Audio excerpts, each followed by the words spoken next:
There is a place in the Himalayan region, approximately around 14,700, 14,800 feet above mean sea level,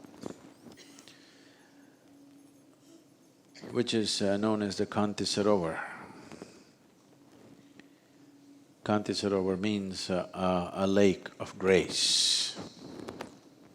It is called a lake of grace because this is where the first yoga program happened over 15,000 years ago.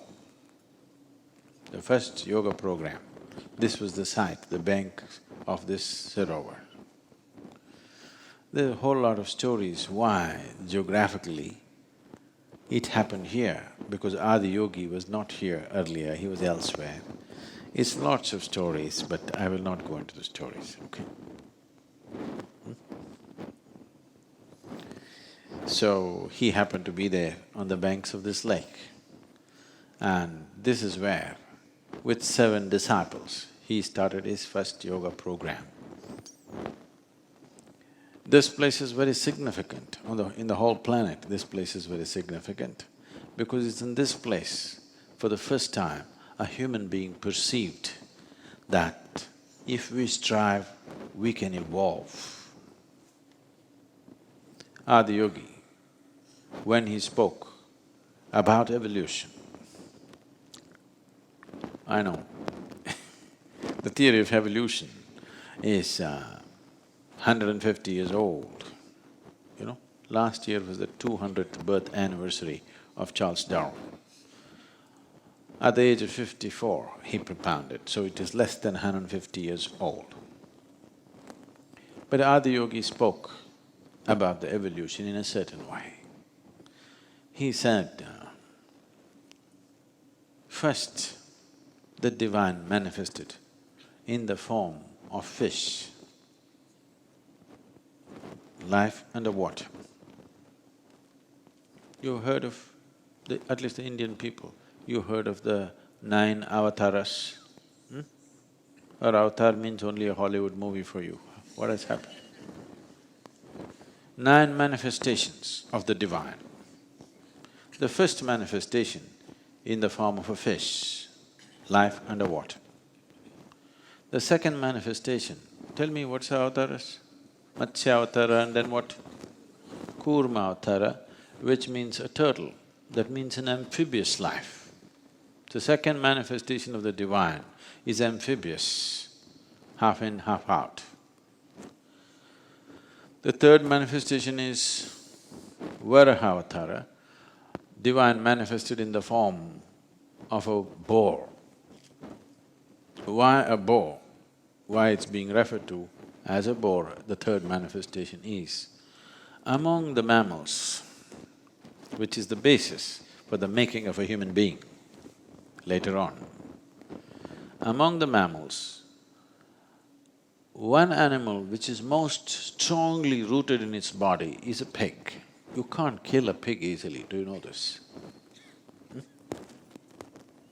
See, in where we are, the yoga center, the tribal boys, they're going to school, if they see a deer, 3, 4 of them corner it, with a stick, they'll kill it. One thing, they will kill it. So easy to kill a deer.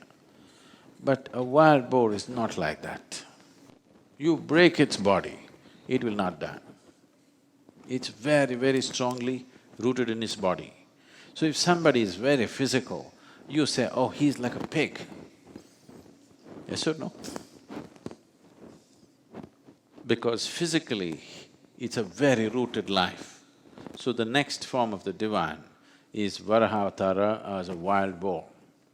What's the next one? Narasimha, which is half man and half animal form. The next manifestation of the divine is Vamana, a dwarf man.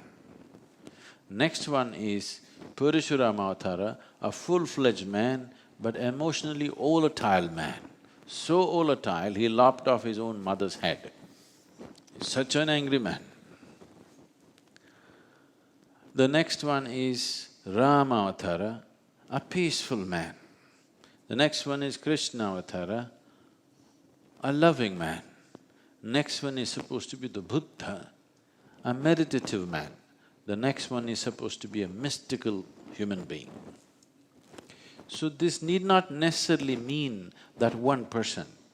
They're talking about humanity evolving, life evolving in a certain way. So this Adiyogi said over 15,000 years ago. Does it run very much parallel to Darwin's theory of evolution? Yes or no? It's nearly there, isn't it? In fact, it's very much there. So this was said 15,000 years ago, not 150 years ago. And then he said, as human beings, physically you have evolved to a point, further evolution is not possible unless some dramatic changes happen in the solar system. It's very uncanny. About 4 years ago, the neuroscientists came up with this fact that human brain cannot evolve further. You can learn to use it better, but it cannot evolve further because the only way it can evolve is either you must increase the size of the neuron to become more capable, or you have to increase the number of neurons. If you increase the number of neurons, clarity will be lost. This happens to many children. When they're born, they're brilliant, but they can't do anything properly because there is no clarity. It takes some time to shed some of the neurons, reduce the number of neurons in the brain, and then they become stable. But otherwise, they're all crackling, they can't do anything straight because there is no clarity. If you increase the size of the neuron, the power or the energy that it consumes is too much. Right now as you sit here, in a resting state, when you sit down, 20% of your calorific energy is being consumed by your brain right now, even if it's not doing anything very creative. Yes, in a resting state, 20% of your energy is being consumed by your brain because brain is a very high energy consuming part of your body. 20%, it's a small thing. So much body consumes 80%, this much brain consumes 20% of the energy. If you increase the size of the neuron, the volume of energy that it consumes will become such, the body cannot sustain it. So neurologists are saying human brain cannot evolve further because the physical laws will not allow it.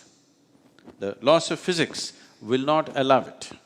So he said physical evolution is finished according to the laws of physics. That's a modern statement.